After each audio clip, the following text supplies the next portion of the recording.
D'abord, je voulais étudier cette protéine puisque personne n'étudiait cette protéine et on ne savait pas quel était le rôle de cette protéine. Aujourd'hui, on sait. Donc il y avait beaucoup de choses à faire. Il y avait un champ très ouvert. Et en réfléchissant, il nous semblait à nos groupes que c'était très important. Donc plusieurs étudiants en thèse ont travaillé sur cette molécule.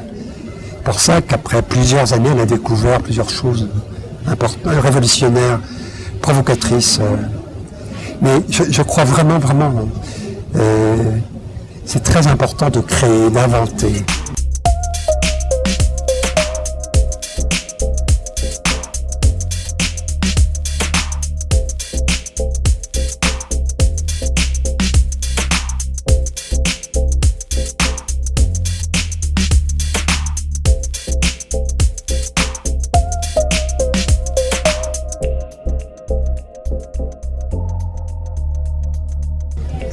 Je crois que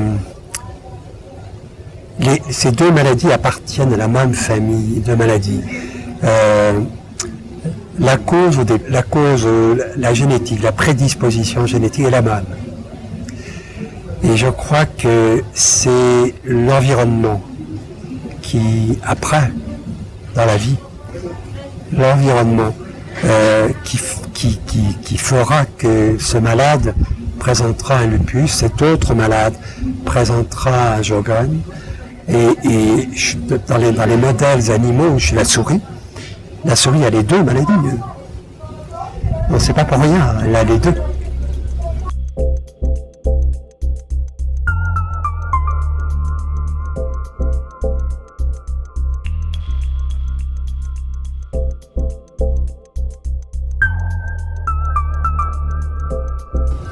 Je ne sais pas si c'est important dans les maladies auto-immunes. Je sais que c'est important dans la vie, dans le système immunitaire. On a longtemps pensé qu'il y avait deux partenaires. Il y avait les jeunes, et il y avait l'environnement, ce qui n'était pas les jeunes, le reste, ce qu'on ne connaissait pas. Donc, le reste. Et puis, on a compris que si vous prenez deux jumeaux, j'ai souvent posé à mes étudiants la même question.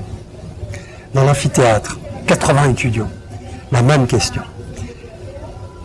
Si vous prenez deux vrais jumeaux, ils ont exactement les mêmes gènes, deux vrais jumeaux.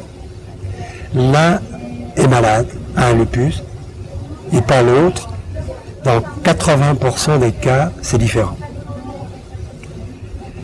Et la question étant, cette observation, c'est un argument pour, et tous répondent pour la génétique. Les jumeaux, 80% lupus de part et d'autre. Et ma réponse est, si c'était la génétique, ce serait 100%. Et je n'ai jamais eu la bonne réponse. Donc je crois qu'on a compris que l'épigénétique, c'était très très important. À mon avis, l'épigénétique, ça n'est pas, contrairement à ce que pensent certaines, ça n'est pas une autre façon de faire de la génétique. C'est pas de la génétique compliquée ou sophistiquée ou plus en profondeur. C'est pas ça. L'épigénétique, c'est un outil extraordinaire pour étudier un gène et pour répondre à la question pourquoi ce gène fonctionne bien chez le témoin normal et fonctionne mal chez le malade. L'un des meilleurs outils pour étudier, pour répondre, c'est un outil merveilleux, c'est l'épigénétique.